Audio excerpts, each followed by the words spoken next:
لقد كان لكم في رسول الله أسوة حسنة لمن كان يرجو الله واليوم الآخر وذكر الله كثيرا.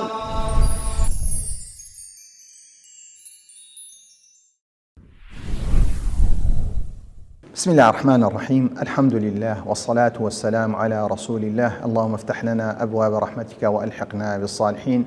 اللهم علمنا ما ينفعنا وانفعنا بما علمتنا وزدنا علما وفهما في الدين.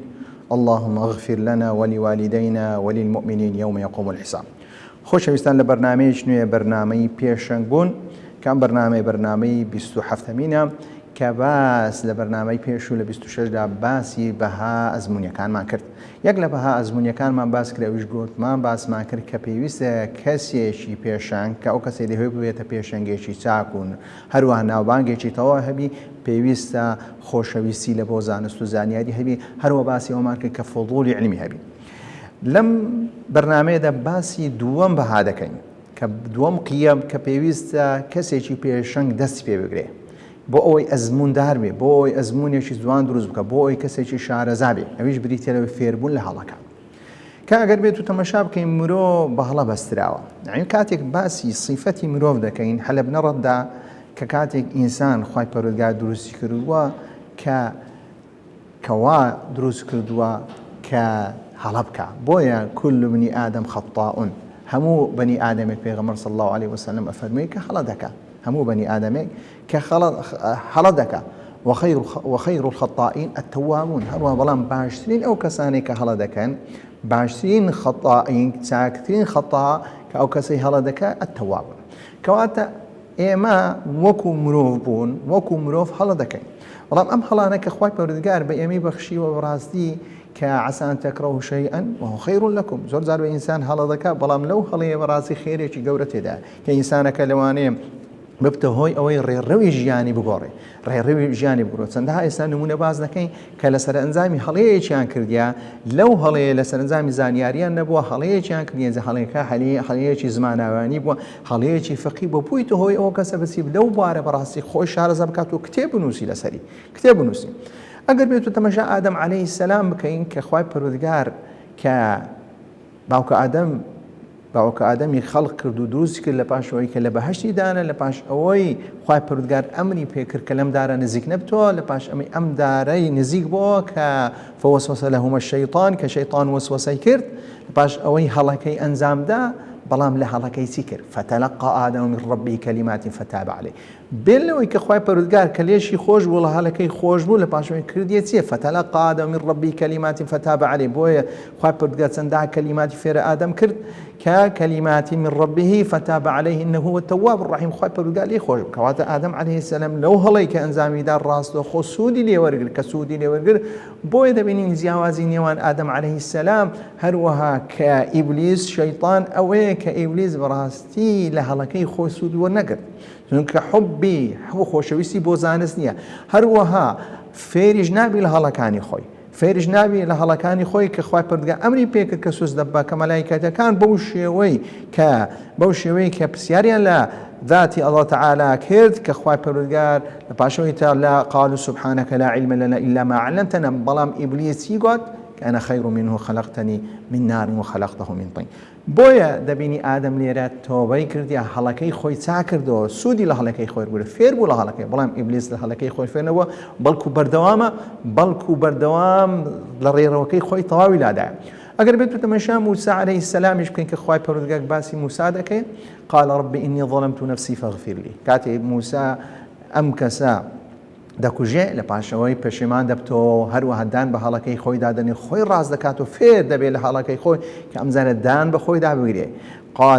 قال رب إني ظلمت نفسي فاغفر لي فغفر له إنه هو الغفور الرحيم. خوای پەروەردگاریش الله تعالىش لێی خۆش بوو. کەوا یەکشتمان هەیە کە کەسێکمان هەیە کە ملیاردێری ئەمریکیە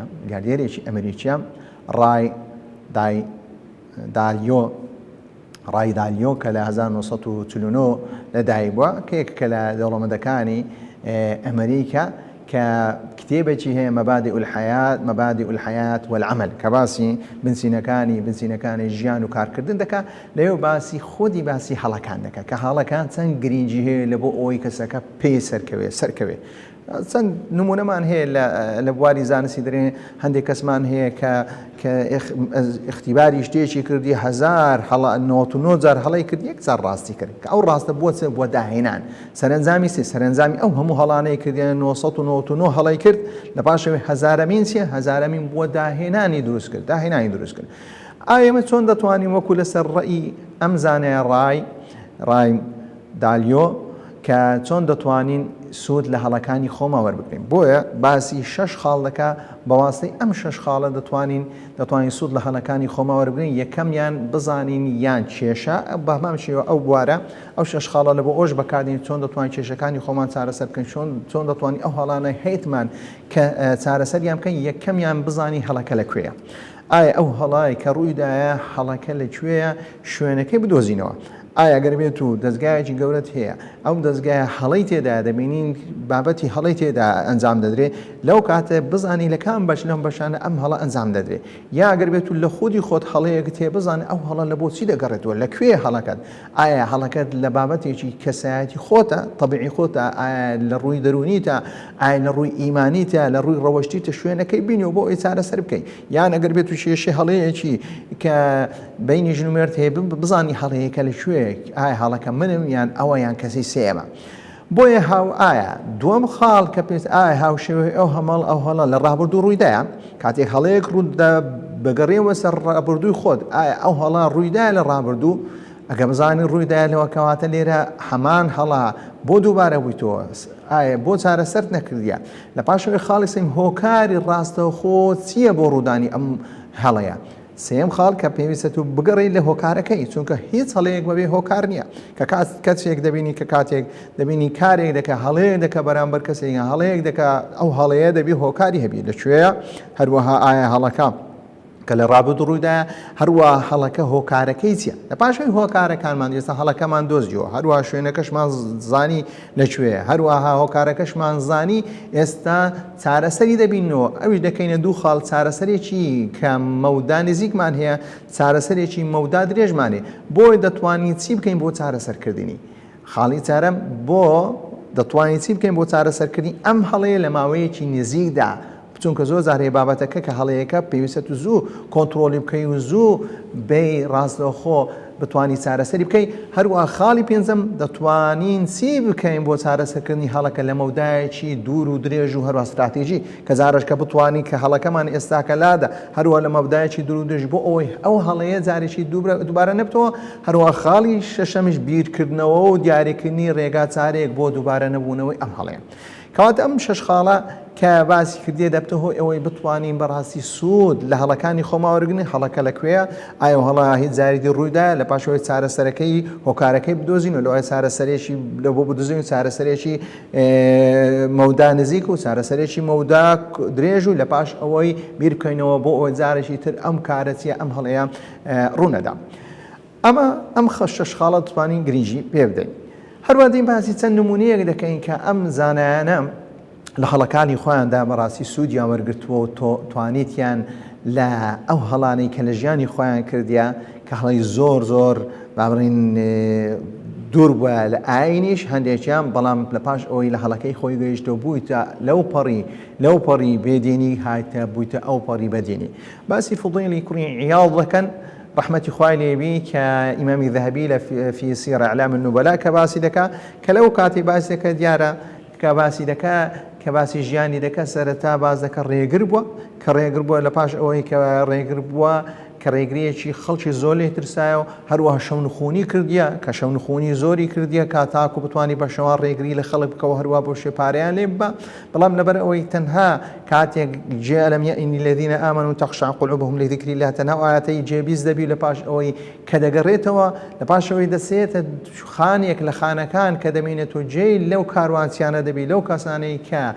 کاروانن تێدەپڕن هەندێکیان دەڵێ بابڕۆین، هەندێکیان دەڵێ نەخێر بۆ شەوەی ناچین ئێستا فوڵەیلی کوڕی عیاڵ دێتە ڕێگامان هەموو سەرەوت و سامانمان ڕوتمان دەکاتەوە بۆی لەو کاتە زۆر پەشیمان دەبی دەرێ ئاخ تەمەنێکم سەرف کردووە لە چی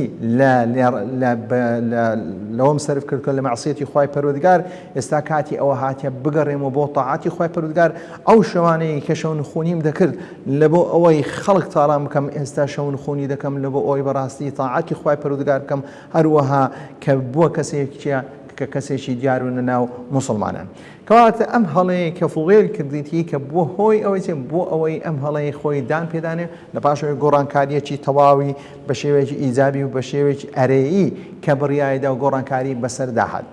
هەروەها باسی ابن حەزم دووەم نمونە ابن حەزمی ظاهری کە باسی خۆی دەکات هەروەها کە باسی خۆی دەکات بە هەمان شێوە لە سیرە ئەعلام النوبەلا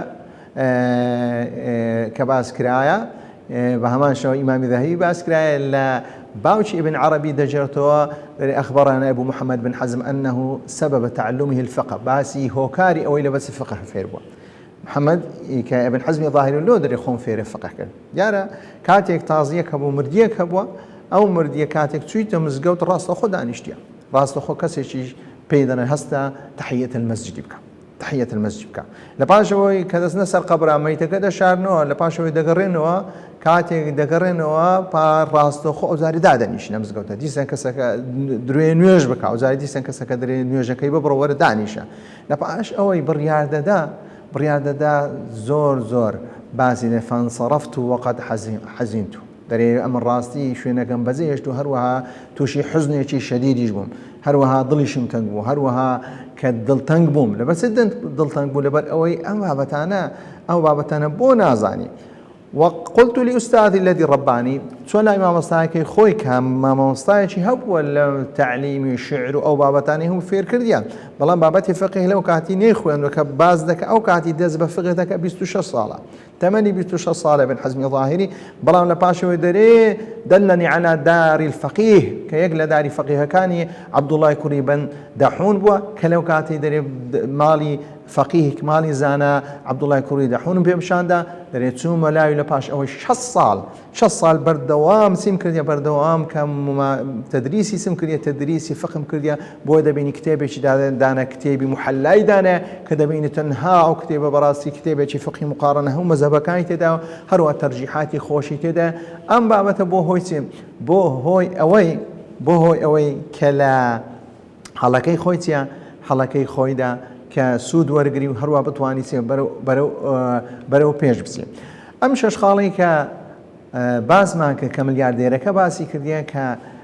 کە باسمان کرد کە دووباری دەکەینەوە یەکەم جار کە بۆ ئەوەی سوودمەند بێ لە هەڵەکانتدا هەڵەکەی خۆت دەبی بزانی لەکوێ کە تەماشا ابن حەزمی ظاهری دەکەین ڕاستەخۆ زانی هەڵەکەی لەکوێیە کە ویش بریتیە کە شارەزای فقه نیە هاوشێ ئەم هەڵی کردووە بەڵێ دووجار ئەم کارەی ئەنجام داوە هۆکاری ڕاستەخۆکەی چیە لەبەر ئەوەی ئەو زانست و زانیارێکی وەرنەگرتیە بۆیە خۆی چارەسەر کرد لە نزیکدا چووە کە مامۆستایەکدا لە پاش ئەوەی کە بەردەوامیش بوو 6 ساڵ دەتوان چی کرد ئەو هەڵەیە چارەسەر کرد لە مەودایەکی نزیکدا هەروە لە مەودایەکی دووردا بۆیە بۆچی بۆ عالمێکی گەورە بۆ زانایەکی گەورە بە هەمان شێوە ئەو هەڵانێک کە ئینسانەکان دەیکا کە پێویستە ئێمەش سوود لەو هەڵانە وەرگرین کە هەڵەکان بەڕاستی بقۆزینەوە بیکەینە شتێکی چاک و شتێکی باش دەینە سەر سێم خاڵ کە یەکەم خاڵ باسی خۆشەویستی بۆ زانست و زانیاریمان کرد هەروەها دووەم خاڵ کە باسمان کرد فێربوون لە هەڵەکاندا کە سێم خاڵ لە بەهایەکانی ئەزمون چۆن دەتوانی کەسێکی بە ئەزمون دروست بکەی کە فێربوون لە ئەزمونی کەسانی تر کە فێربوون لە ئەزمونی کەسانی تری ئەویش بە هەمان شێوە چۆن ئینسانەکان لە هەڵەکانی خۆیان فێر دەبن لە هەڵەکانی خۆیان فێر دەبن بە هەمان شێوە دەبێت لە هەڵەکانی سێ لە هەڵەکانی کەسانی تریش فێر بن بۆیە هێک لەو ڕێگانەی کە مرۆڤ پێ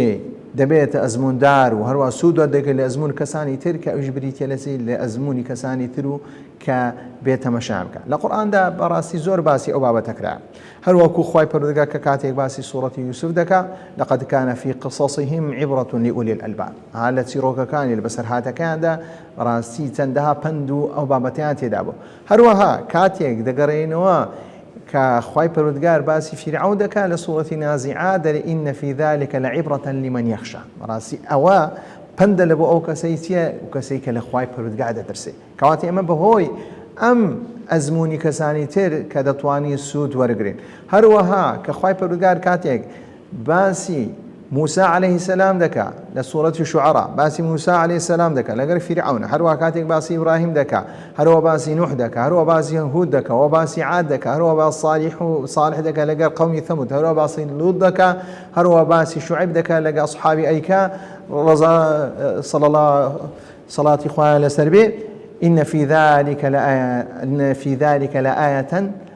وما كان أكثرهم مؤمنين أو بابة أو بسر هاتي أو رداواني كبسر أم بيغمبرانا هاتو لقل كان إخوان براسي سندها آماجة وسندها بلغنا بو إنسان كان سيا إنسان كان فكر بكنوا تيرا منين كتون دتوانن لأزموني كسانيتر كسوت ورقرم كواتا أمسي خالك إما باسمان كردوا إن شاء الله لبرنامج داهتو بتواوي باسي سيم خالي سيم دكين خالي سيم قدوم فيربون لأزموني كساني تر وصلى الله على محمد وعلى آله وصحبه أجمعين. لقد كان لكم في رسول الله أسوة حسنة لمن كان يرجو الله واليوم الآخر وذكر الله كثيرا.